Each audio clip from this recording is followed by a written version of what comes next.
அப்படி பழி போடுவதன் மூலமாக உண்மையிலேயே அதிமுகவில் அந்த பிரச்சனைக்கு காரணமானவர்களை காப்பாற்றுவது தான் இவர்களுடைய நோக்கம்.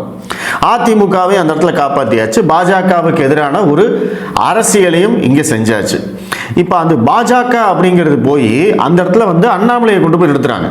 என்ன நடந்தாலும் இன்னைக்கு அண்ணாமலை தான் காரணம். ஏன்னா அண்ணாமலை தலைவர் பதவியிலிருந்து விலகிட்டாரு.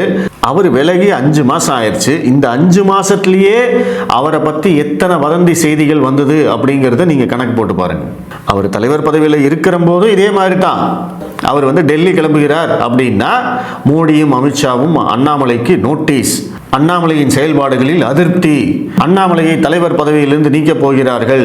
இதெல்லாம் எப்போ? 2024 நான் சொல்றேன். அந்த மாதிரி எத்தனை செய்திகள் அண்ணாமலையை பற்றி தொடர்ச்சியாக வதந்திகளை இவங்கெல்லாம் பரப்பியிருக்காங்க. இப்ப தலைவர் பதவி விலகினதுக்கு அப்புறமா அண்ணாமலை வந்து மத்திய அமைச்சராக போகிறார், இணை அமைச்சராக போகிறார், வேற பெரிய பொறுப்பு கொடுக்க போறாங்க, அவரை வேற மாநிலத்துக்கு அனுப்ப போறாங்க.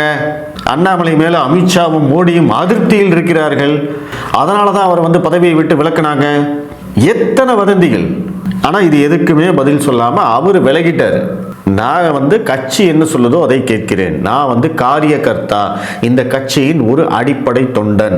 எனக்கு இப்ப எந்த பொறுப்பும் இல்லை. நான் எந்த முடிவும் எடுக்க முடியாத இடத்தில் இருக்கிறேன். நான் கட்சி சொல்றத நான் அப்படியே கேட்பேன். அதுதான் ஒரு தொண்டனுக்கு அழகு.